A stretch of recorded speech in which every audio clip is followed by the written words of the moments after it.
하나님의 말씀, 그 진리로 거룩함을 얻어 세상에 나아가 빛이 되는 우리들, 새생명교회 되기를 예수님의 이름으로 축복합니다.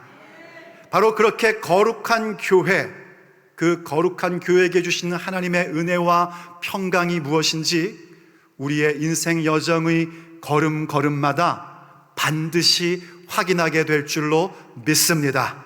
믿어주시면 크게 아멘합니다. 예수님께서 나의 사랑, 나의 교회라고 말씀하실 때 그 교회는 누가 뭐라 해도 하나된 교회입니다. 그리고 그 하나됨을 지키는 교회입니다. 우리가 예수님의 은혜로 말미암아 하나된 교회로서 하나됨을 지켜가는 그 모습은 고스란히 또 거룩한 교회의 모습입니다. 여러분 아십니까? 교회는 거룩합니다. 물론 거룩이라는 이 단어에 대해서 좀 오해하는 경향도 있습니다. 이 거룩이라는 것을 그저 종교적인 제의 행위 혹은 건축물 혹은 목사들, 성직자들의 어떤 복장이나 태도, 말투 이러한 것을 거룩이라고 오해하는 경향도 있습니다. 그래서 우리 어린아이들에게 거룩이 뭐니? 라고 물으면 낮은 목소리로 성경책을 가슴에 가까이 끼고 그리고 이렇게 얘기를 합니다. 할렐루야, 하나님이 당신을 사랑하십니다. 혹은 아주 열정적으로 말합니다. 할렐루야, 하나님이 여러분을 사랑하십니다. 이게 거룩이에요 라고 말합니다. 참 귀엽습니다.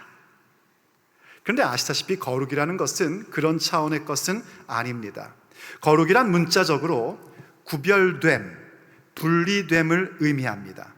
그리고 구별되고 분리되었기에 그 무엇도 범접할 수 없는 순결함 혹은 청정함이 내포되어 있는 내용을 거룩이라고 얘기합니다. 다시 한번요. 거룩이란 분리됨, 구별됨을 의미하는 것인데 그 구별됨과 분리됨으로 인하여 누구도 범접할 수 없는 순결함, 청정함을 포함하고 있는 내용이 거룩입니다.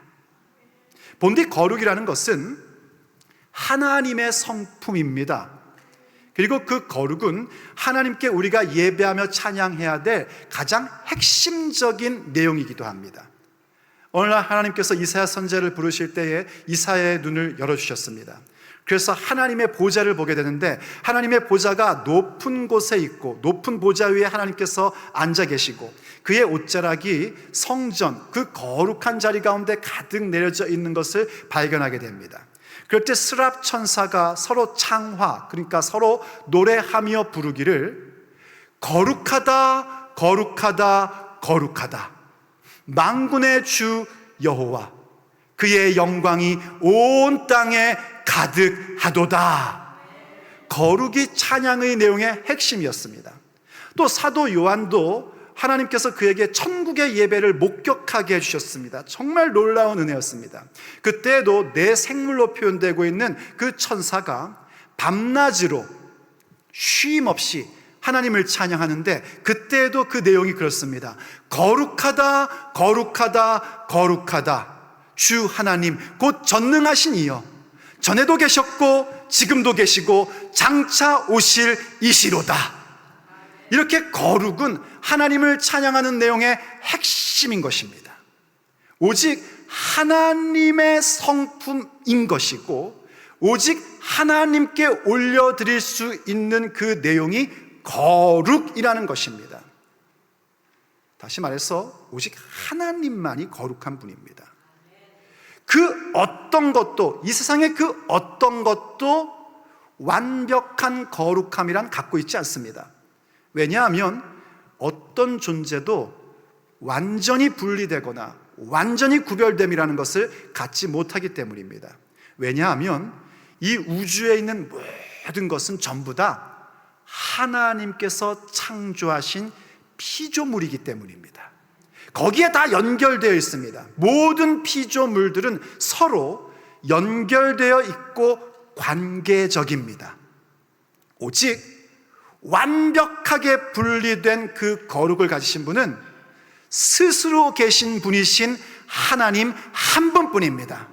I am who I am 하고 선언하실 수 있는 완전한 분리된 분은 하나님 한 분뿐이십니다.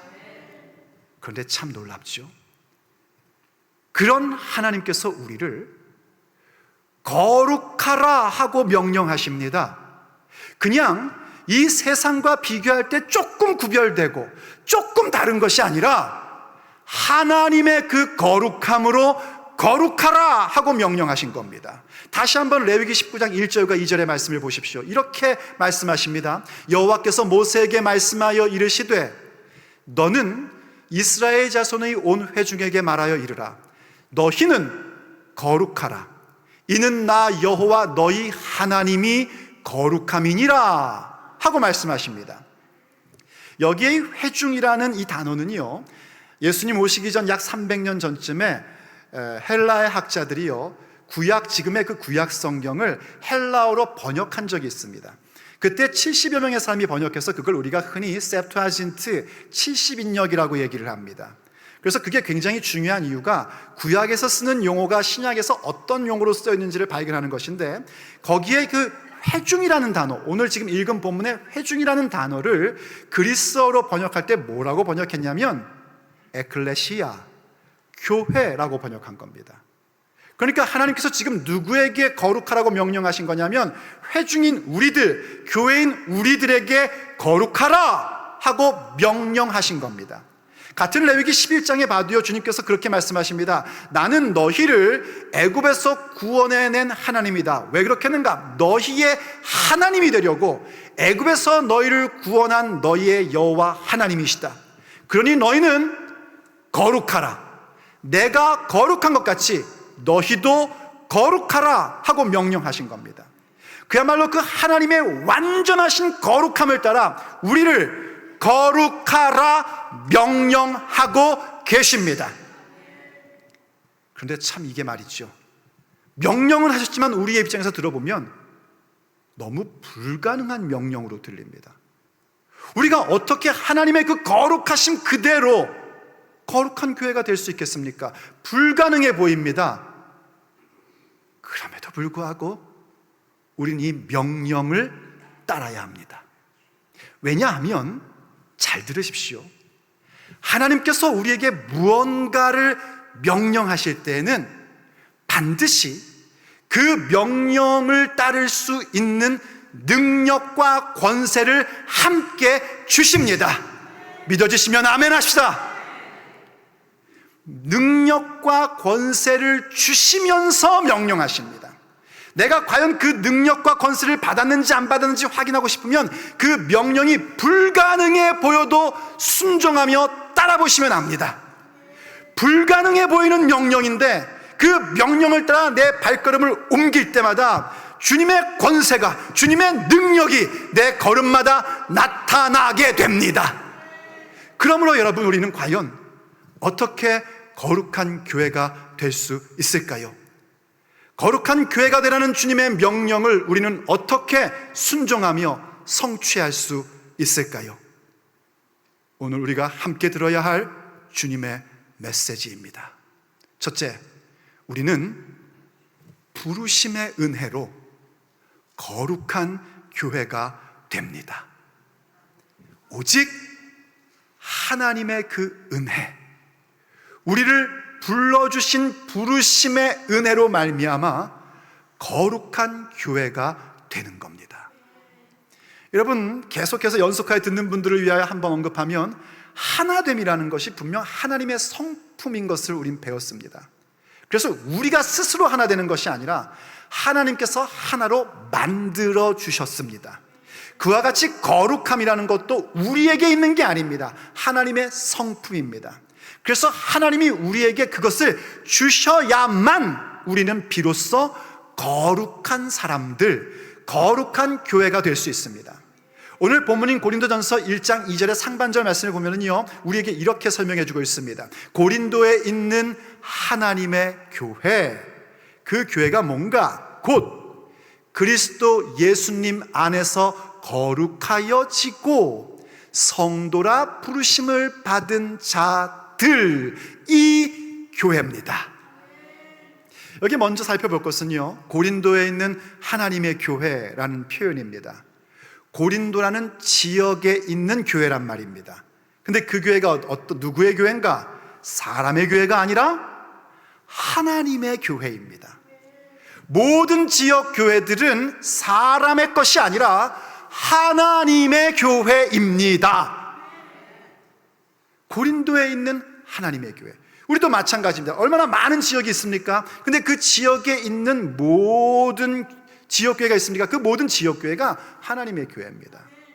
그리고 그 지역교회들은 각각 하나님께서 맡기신 사역이 다 다릅니다. 교회마다 다 똑같은 사역을 맡기시지 않습니다. 그리고 각 교회마다 그들이 받은 은혜에 따라서 그 어떤 상황이나 혹은 어떤 그 능력이나 이런 부분들이 다 다르기 마련입니다. 특별히 고린도 교회는요, 정말 하나님의 은혜를 많이 받은 교회였습니다. 하나님께서 성령의 운동이 일어나게끔 해주셨어요. 은사가 얼마나 많이 충만하게 일어나는지 성도들마다 은사를 많이 받았고요, 그리고 그 예배 때마다 하나님의 임재와 능력이 가득했던 그런 교회입니다. 그러다 보니 자연스럽게 하나님 앞에 헌신하는 사람들이 나타났고, 얼마나 그 헌신이 열정적이었는지 어떤 사람은 독신을 선언하기도 했고요. 여러분, 좀 이상한 얘기로 들리지만 옛날 고대, 지금도 그쪽 지역은 딸을 시집 보낼 때 왜 지참금을 받지 않습니까? 그게 아버지들한테 꽤 괜찮은 수입이었다고 그럽니다. 그런데 주님을 위해서 자기의 딸들을 시집 보내지 않는 사람들도 나왔었습니다. 정말 하나님 나라를 위해서 헌신하라고 그렇게 시집 보내지 않는 그런 사람들도 나올 만큼 그렇게 하나님 앞에 헌신하는 교회였습니다. 그야말로 은혜 충만한 교회였어요. 그런데 동시에 이 교회는 문제도 많았습니다. 교회 안에 파가 막 갈라졌었습니다. 그야말로 하나됨을 지키지 못하는 교회였어요. 그것뿐만이 아닙니다. 교회 안에서 음행을 행하는 자도 있었고요, 탐심이 가득한 자도 있었고요, 중상이 뭔지 아십니까? 알아듣기 쉬운 말하면 남 흉보는 말 하는 겁니다. 중상하는 사람들도 있었고요, 심지어 우상 숭배자도 있었습니다. 그뿐만이 아닙니다. 주님의 그 놀라운 부활의 진리를 왜곡시키는 사람들도 있었습니다. 아니, 어떻게 그렇게 은혜 받은 교회가 그런 일이 있을 수 있는가? 여러분, 놀라지 마십시오. 예수님께서 이미 말씀하셨습니다. 내가 밤새도록 좋은 씨를 뿌렸는데 원수가 나쁜 씨를 뿌렸구나. 원래 지금의 지역교회 안에는 가라지도 있기 마련입니다. 고린도전서를 특별히 보면은요, 이 교회를 하나님의 밭이라고 표현했습니다. 그 밭에는 주님께서 뿌리신 알곡될 씨앗도 있고 원수가 뿌린 가라지도 있기 마련입니다. 그럼에도 불구하고, 그런 문제가 있고 가라지가 있고 그런 상태가 있음에도 불구하고 주님께서는 뭐라고 말씀하시는가? 고린도에 있는 하나님의 교회라고 선언해주고 계십니다. 누가 교회입니까? 그 가라지들이 교회입니까? 아닙니다. 그 하나님의 교회, 곧 그리스도 예수님 안에서 거룩하여진 존재들입니다. 성도라 부르심을 받은 자들입니다. 이때 주의할 게 뭐냐면 거룩하여진 것입니다. 내가 스스로 거룩하려고 애쓴 것이 아닙니다. 내가 스스로 성도가 된 것이 아니라 성도라 부르심을 얻은 것입니다. 맞으면 수동태란 말입니다. 하나님께서 거룩하게 만들어 주셨고 성도라고 불러 주신 겁니다. 어떻게 그게 가능하죠? 예수 그리스도 안에서입니다. 예수님의 십자가의 보혈로 말미암아 나의 죄가 깨끗이 씻음 받음으로, 그리고 그분이 우리의 머리가 되어주심으로 말미암아 부족하고 못났음에도 불구하고 우리를 거룩하다고 불러주시고 성도라고 불러주고 계신 겁니다. 히브리서 10장 10절이 말씀하시듯이요, 이 뜻을 따라 예수 그리스도의 몸을 단번에 들이심으로 말미암아 우리가 거룩함을 어떻게 했어요? 어떻게 했어요? 얻은 겁니다. 할렐루야. 거룩함을 만들어 가려면 우리는 못합니다. 그런데 거룩함을 얻은 겁니다. 더군다나 우리를 뭐라고 불러주셨대요? 성도라고 불러주셨답니다. 성도요. 성도는요, 직분 없는 사람 불러주는 호칭이 아닙니다. 그래서 저는요, 직분 없는 성도도 성도님 이렇게 잘 안 부릅니다. 그냥 형제님, 자매님 이렇게 부르고요. 누군가에게 우리 교우들을 소개할 때도 우리 성도들이 이렇게 표현 안 합니다. 우리 교우들이 그렇게 표현합니다.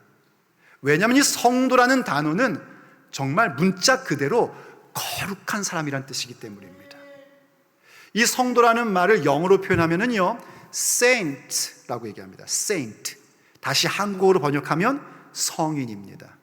왜 여러분 유명한 사람들 있잖아요. 성 프란치스코, 성 어거스틴. 우린 그 사람들의 일대기를 읽으면서 굉장히 도전받고, 야, 어떻게 저렇게 살 수 있지? 나도 저렇게 살면 참 좋을 텐데, 이런 생각들을 합니다. 그런데 바로 그러한 존재들로 하나님이 우리를 부르시고 계신다는 겁니다. 부르신 겁니다. 그분이 너희들은 그러한 성인, 성도다 하고 주께서 우리를 불러주고 계십니다. 그렇게 우리는 부르심의 은혜로 말미암아 거룩한 교회가 되었습니다. 할렐루야. 자, 그럼 끝인가요? 다 된 건가요? 하나님이 너희는 거룩하다 했으니까 끝! 난 거룩하구나. 끝난 걸까요?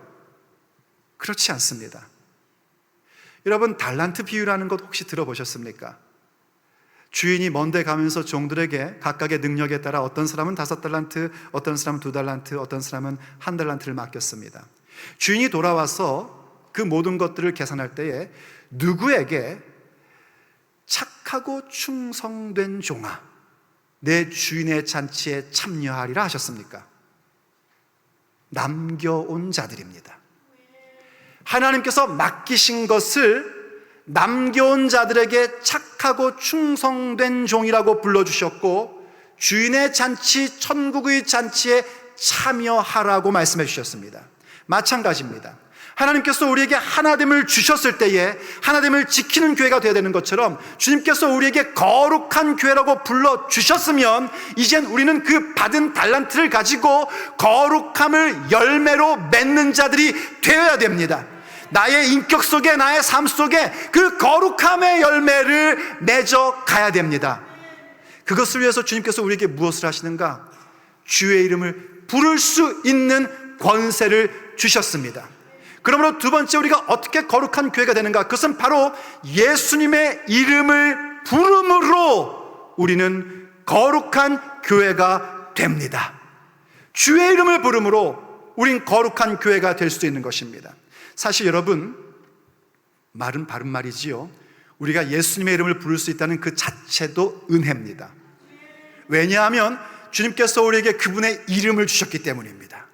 이름을 주셨다는 건 무엇을 의미하는 거냐면, 이름에는 그 이름에 따른 권세가 있기 마련입니다. 그리고 그 이름에 따른 능력이 있기 때문입니다. 능력이 있기 마련입니다. 왜 어디 가서 내 이름 대고 먹어! 그러면 그 이름에 권세와 능력이 있는 겁니다. 예수님께서 그 이름의 권세와 능력을 우리에게 주셨습니다. 그럼 그 받은 것을 우리는 어떻게 해야 됩니까? 남겨야 됩니다. 열매를 맺어야 합니다. 그게 뭐냐면 예수님의 이름을 부르는 겁니다. 오늘 본문이었던 고린도전서 1장 2절 하반절 말씀에서 이렇게 얘기하죠. 또 각처에서 우리의 주, 곧 그들과 우리의 주 되신 예수 그리스도의 이름을 부르는 모든 자들, 그들이 바로 하나님의 교회입니다. 그들이 바로 거룩한 교회인 것입니다. 주의 이름을 부른다는 것이 뭘까요? 우리가 이렇게 입버릇처럼 무슨 일이 있거나 혹은 뭐 어떤 상황이 됐을 때, 아유 주여, 주여. 저는 그것도 참 좋다고 생각을 합니다. 왜냐하면은 무슨 일이 있을 때 막 입에서 욕이 나오고 막 동그라미 이런 거 나오면은 얼마나 은혜가 안 됩니까? 그런 말이 나오는 것보다야, 아유 주여, 그러면서 내 마음을 좀 이렇게 calm down 시키고 그러는 것이 훨씬 더 나은 겁니다.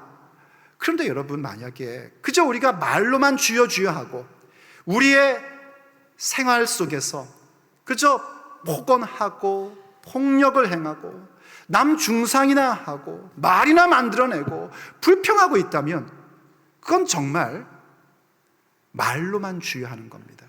그건 주의 이름을 부르는 게 아닙니다. 어떤 분들 보면 그래요. 실컷 남 욕하고 남 흉본 다음에 마지막에 그럽니다. 아유 주야. 그건 주의 이름 부르는 거 아닙니다. 예수님의 이름을 부른다는 건 뭐냐면요, 말씀드렸듯이 그 이름이라는 것에는 권세와 능력이 있고요, 그뿐만이 아니라 이름에는 명예라는 것이 있는 겁니다. 그러므로 예수님의 이름을 부른다는 건 뭔가 예수님의 명예를 드높이겠다라는 것입니다. 어떻게 해요? 내 힘과 능력으로는 안 되니까 주님이 주신 그 이름의 권세와 능력을 가지고 예수님의 명예를 위하여 내가 살아가겠다 하는 것이 예수님의 이름을 부르는 자들입니다. 그런데 어디에서 부른대요? 또 각처에서입니다. 각처에서 우리와 그들의 주 되신 예수 그리스도의 이름을 부르는 자들입니다. 이때 각처라는 건 뭐냐면 이 고린도라는 큰 지역 안에도 여러 지역들이 있지 않습니까? 그 각처마다 예수님의 이름을 부르는 자들, 예수님의 이름의 권세와 능력을 가지고 예수님의 명예를 위하여 살아가는 자들이 바로 교회라는 겁니다. 우리도 그렇지 않습니까? 왜? 타코마에도 살고 유피에도 살고 퓨알랍에도 살고 페더럴웨이에도 살고 레이스에도 살고 올림피아에도 살고 센츄렐레도 살고. 빼먹었다고 시험 들지 마십시오.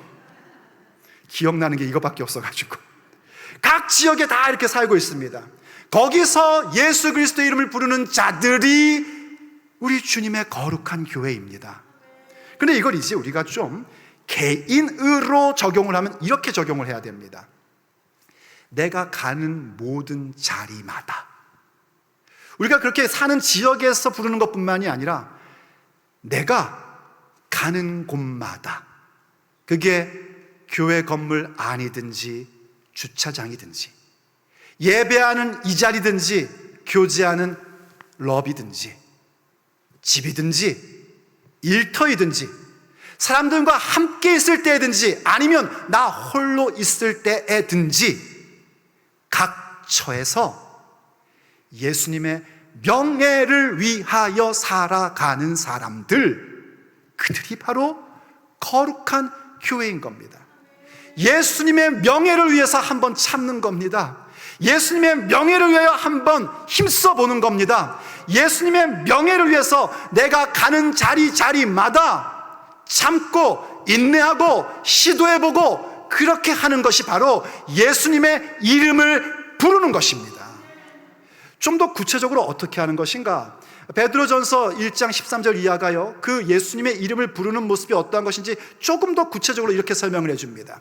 그러므로 너희 마음의 허리를 동이고 근신하여 예수 그리스도께서 나타나실 때에 너희에게 가져다 주실 은혜를 온전히 바랄지어다 하고 말씀합니다. 그러니까 우리가 뭘 해야 되냐면 먼저 우리의 마음의 허리를 동여야 된답니다. 마음의 허리를 동이고 근신하래요. 이 말씀은 어디와 맥을 같이 하냐면 에베소서 6장에 나와 있는 하나님의 전신갑주와 그 맥을 같이 합니다. 전신갑주 가운데 진리로 허리띠를 메고 라는 말씀이 나오죠. 허리를 동인다는 게 그거와 똑같은 말입니다. 그러니까 우리의 마음의 허리를 동인다는 게 뭔가, 다른 말로 하면 하나님의 말씀으로 나의 생각을 가다듬는 것입니다. 우리의 자신의 생각은요, 어떤 현상이 나오면 내 옛 습관으로 반응할 수밖에 없는 게 우리들입니다. 근데 그럴 때마다 진리로 허리띠를 메고 진리로 나의 마음의 생각을 정돈하여 가다듬으며 준비하는 겁니다. 그럼 뭐가 보이냐면 우리 주님이 나타나실 때에, 그분이 다시 오실 때에 우리에게 베풀어 주실 은혜가 무엇인지 또렷하게 보입니다. 내 정신으로는 안 보입니다.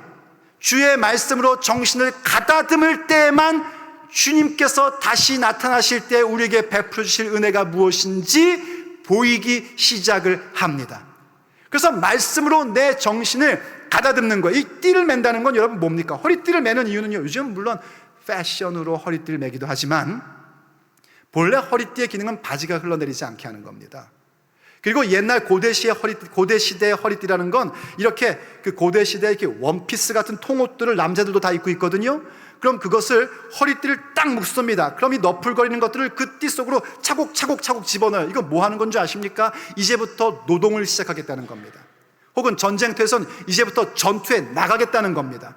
이렇게 허리띠에다가 옷을 집어넣으면서 정신을 가다듬는 겁니다. 가다듬고 일해야 될 거 아닙니까? 가다듬고 싸워야 될 거 아닙니까? 바로 그걸 얘기하는 겁니다. 하나님의 말씀으로 우리의 정신을 가다듬으면 보여야 할 것이 보이기 시작을 합니다. 그래서 어떤 행동이 나오는가? 14절과 같은 행동이 나옵니다. 너희가 순종하는 자식답게 전에 알지 못할 때 따르던 너희 사욕을 본받지 말고, 우린 순종하는 하나님의 자녀가 됩니다. 그리고 순종하는 하나님 자녀답게 전에 몰라서 따르던 세상 욕심들, 몰라서 따랐던 세상의 스타일과 세상의 방법들, 몰라서 따랐던 나의 옛 그 성질들을 이제는 더 이상 본받지 않습니다. 왜요? 그날이 보이지 않습니까? 우리 주님 다시 오시는 날 내게 베푸실 은혜가 무엇인지 보이지 않습니까? 마음을 주의 말씀으로 가다듬으니 그것이 보이니 우린 그것을 따를 수가 없는 겁니다. 그리고 어떻게 하는가? 그 다음 15절에서 이렇게 말씀합니다. 오직 너희를 부르신 거룩한 이처럼 너희도 모든 행실에 거룩한 자가 되라. 할렐루야. 그래서 거룩한 자, 새로운 삶을 향하여 나아갈 수 있게 되는 것입니다. 어떻게 가능했습니까? 부르심의 은혜를 얻음으로 말미암아 주께서 우리에게 그 이름의 권세와 능력을 주셨고, 그 권세와 능력을 받았기에 주의 이름을 부르며 주님의 명예를 위하여 한 걸음 한 걸음 나아갈 때마다 주께서는 우리에게 이 놀라운 삶의 변화를 베풀어 주십니다. 그게 바로 거룩한 교회입니다. 그런데 그때 주께서요, 우리로 이렇게 거룩한 교회 되게 하기 위해서, 주의 이름을 부르는 그 이름의 명예를 위해 살아가는 그 모습을 위해서, 또한 부르심의 은혜를 받은 자답게 살아갈 수 있도록 우리에게 주신 놀라운 무기가 있습니다. 그것은 하나님이 원하시는 그 놀라운 모습, 그 비전을 향하여 비상할 수 있는 양날개와 같은 것입니다. 뭘까요? 아멘. 말씀과 기도입니다. 그러므로 세 번째, 우리는 말씀과 기도로 말미암아 거룩한 교회가 됩니다. 부르심의 은혜로 거룩한 교회라고 하나님의 선언을 받은 자들이고 얻은 자들이고, 주 예수님의 이름의 권세와 능력을 가지고 그 이름의 명예를 위하여 그 이름을 부르는 자들일 때에 우린 그 구체적인 방법을 무엇을 통해서 얻게 되는가? 하나님의 말씀과 기도로 우린 그 구체적인 모습들을, 그 구체적인 능력을 체험하며 살게 됩니다. 그래서 또 사실 얘기해보면 말씀과 기도도 하나님의 은혜입니다. 디모데전서 4장 5절을 보면 우리에게 이렇게 선언해 줍니다. 하나님의 말씀과 기도로 거룩하여 짐이라. 본데 여러분, 이 디모데전서 4장 1절부터 쭉 읽어보면요, 이게 지금 무슨 얘기냐면 혼인과 음식에 대한 말씀 가운데 마지막 결론적인 말씀입니다. 초대교회에서 뭔가 거룩함과 부정함에 대한 논란이 이 음식과 혼인에 대한 문제를 가지고 나왔던 모양이에요. 사실 그거는요, 복음이 아닙니다. 복음은 어떤가? 하나님이 지으신 모든 것이 선하다. 이게 복음입니다.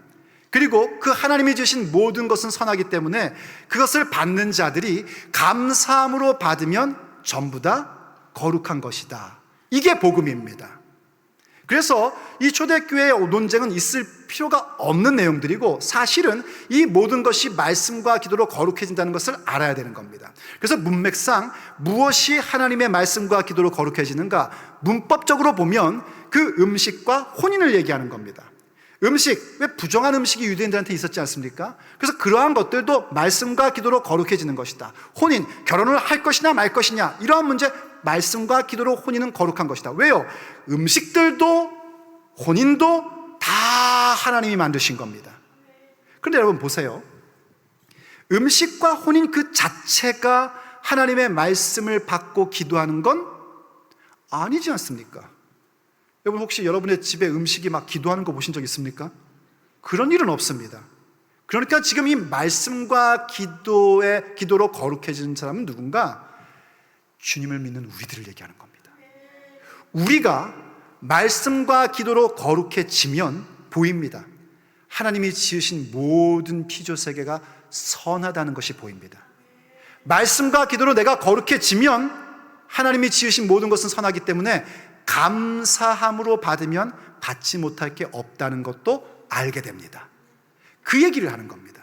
그러니까 우리가 말씀과 기도로 거룩해져야 우리의 혼인관계, 결혼생활도 거룩한 결혼생활이 될 수 있습니다. 우리가 말씀과 기도로 거룩한 자가 돼야 오늘 내가 한 끼 먹는 음식도 하나님이 주시는 거룩한 음식이 되는 겁니다. 말씀과 기도에 힘을 쏟으셔야 됩니다. 말씀과 기도에 여러분의 시간을 투자하셔야 되고 여러분의 에너지를 쏟아 부으셔야 됩니다. 여러분, 말씀과 기도에 여러분 얼마나 많은 시간을 투자하십니까? 1시간 하십니까? 잘하고 계신 겁니다. 훌륭합니다. 계속 하십시오. 1시간도 안 하고 1분도 안 합니까? 그렇다면 여러분 정말 큰일 난 겁니다. 이제 큰일 났습니다. 큰일 났습니다.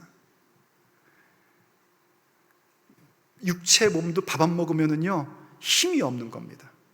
어저께 하루 종일 말씀 준비하고 한 4시쯤에 사택에 들어가서 있는데 몸에 기운이 너무 없는 거예요. 그래서 제가 그랬습니다. 아내한테, 여보, 기운이 하나도 없다. 왜 이러지? 왜 이렇게 힘이 없지? 그랬더니 항상 제 아내는 저에게 답을 가르쳐줘요. 안 먹어서 그렇지, 하루 종일 굶으니 힘이 있지. 그리고 밥 채워줘서 밥을 먹었더니 진짜 힘이 나더라고요. 그 힘으로 지금도 말씀 전하고 있는 겁니다. 우리의 영혼도 마찬가지입니다. 말씀과 기도를 먹지 않으면은요 병듭니다. 거룩하다고 부름받은 자인데도 병들면은요 문제만 일으킵니다. 계속 병든 상태로 있으면 어떻게 될지 정말 모릅니다. 빨리 말씀과 기도를 받아 먹고 회복해야 됩니다. 튼튼히 일어서야지 됩니다. 그래서 정말 조금 더 그런 거 안 한다면요, 제가 늘 얘기하죠. 7분만이라도 말씀과 기도의 시간을 투자하십시오. 그 다음부터는 7업 하시면 됩니다. 그 이상을 여러분들이 계속 해나갈 수 있을 겁니다. 진리의 말씀으로 우리는 거룩해질 수 있고, 그때 말씀의 능력이 뭔지를 알게 됩니다. 예수님께서도요 하나님 아버지 앞에 마지막 기도를 하실 때에 그렇게 기도하셨습니다. 요한복음 17장 17절 말씀, 그들을 진리로 거룩하게 하옵소서. 아버지의 말씀은 진리니이다. 예수님께서 제자들, 곧 교회인 우리들을 위해서 기도하실 때 어떻게 거룩하게 해달라고 하는가? 진리로, 아버지의 말씀으로 거룩하게 해주십시오 하는 겁니다. 성령님이 함께하는 말씀 선포를 듣는 순간 여러분들은 알 겁니다. 아, 지금 내가 이 거룩함에 대한 도전을 받고 있고 말씀의 능력이 나한테 오고 있구나. 하나님이 나에게 지금 말씀하고 계시는구나. 여기서 주의 이름을 부를 수 있는 권세와 능력을 얻게 되는 것이고, 주의 명예를 위해 살아갈 수 있는 결단이 생기고, 그때 우리는 확인하게 된단 말입니다. 내가 과연 주께서 부르신 성도구나, 거룩한 교회구나, 이 사실을 확인하게 되는 겁니다. 그리고 더 나아가 어떻게 되는가? 그 다음 18절 말씀입니다. 아버지께서 나를 세상에 보내신 것 같이 나도 그들을 세상에 보내었고, 19절, 또 그들을 위하여 내가 나를 거룩하게 하오니 이는 그들로 진리로 거룩함을 얻게 하려 함이니이다. 우리가 이렇게 모여서 하나님의 말씀으로 거룩함을 또 입습니다. 거룩함의 능력을 힘입는 겁니다. 예수님의 이름의 권세와 능력을 다시 확인하는 거란 말이에요. 그럴 때 주님께서 우리에게 또 원하시는 게 뭔가? 아버지께서 나를 세상에 보내심 같이 나도 저들을 세상에 보내나이다. 예수님께서 이 땅에 오셨던 이유는요, 우리를 죄 가운데서 구원하시고 우리를 대신하여 십자가에서 죽으시고 우리를 하나님의 자녀 만들기 위하심이었습니다. 그와 같이 우리를 세상 가운데 보내신답니다. 누구를요? 거룩한 교회를요. 거룩한 교회된 우리들을 세상에 보내신다는 겁니다. 무엇을 위해서요? 그들로 하여금 복음을 듣고 예수님을 믿고 하나님의 자녀가 되게 하는 하나님의 사역의 통로 되게 하시려고 우리를 세상 가운데 보내시는 겁니다. 그 일을 행하란 말입니다. 거룩한 교회가 되어서 예수님의 이름의 권세와 능력을 가지고 그 이름을 높이며 그 명예를 높이며 거룩한 교회로서 그렇게 나아가셔야 됩니다. 어떻게 가능하다고요? 진리로 거룩하여짐으로 말미암아, 말씀과 기도로 거룩하여짐으로 말미암아 우린 주님의 보내심을 받고 우리가 있는 각 처에서 예수님의 명예를 드높이는 자가 되는 겁니다. 그때마다 우리는 발견하게 될 것입니다. 내게 있는 예수님의 이름의 권세와 능력이 얼마나 위대한 것인지 발견할 것이고, 우리가 거룩한 교회 성도라고 부름받았다는 사실을 확인하게 될 겁니다. 뿐만 아니라 바로 그러한 자들, 여기에 있는 하나님의 교회, 곧 그리스도 예수님 안에서 거룩하여지고 성도라 부르심을 입은 자들과, 그들과 우리의 주 되신 각처에서 주 되신 예수 그리스도의 이름을 부르는 모든 자들에게 은혜와 평강이 있을지어다. 바로 그들에게 하나님이 베푸시는 은혜와 평강이 무엇인지를 우리가 가는 각처에서 우리는 또다시 발견하게 될 것입니다. 나의 사랑, 나의 교회는 거룩한 교회입니다.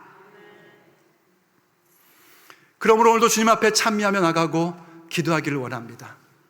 우리가 함께 주의 말씀의 선포를 들었듯이 우리의 거룩함이란 건 처음부터 끝까지 하나님의 은혜입니다. 부르심의 은혜, 당연히 은혜고요. 예수님의 이름을 부를 수 있게 된 것도 하나님의 은혜고, 말씀과 기도의 사람으로 우리가 세워지는 것도 알고 보면 하나님의 은혜입니다. 모든 것이 하나님의 은혜입니다. 그렇게 우리는 주 앞에 결단하며 기도해야 됩니다. 그 은혜를 받은 자로서 하나님이 기뻐하시는 열매 맺기를 원합니다. 주님의 명예를 드높이며 나가기를 원합니다. 말씀과 기도로 힘을 얻어 주의 복음 증거하는 거룩한 교회가 되기를 원합니다. 그러니 주님, 내가 가는 걸음걸음마다 거룩한 교회에게 베푸시는 그 은혜와 평강이 무엇인지 제가 또 경험케 하여 주옵소서.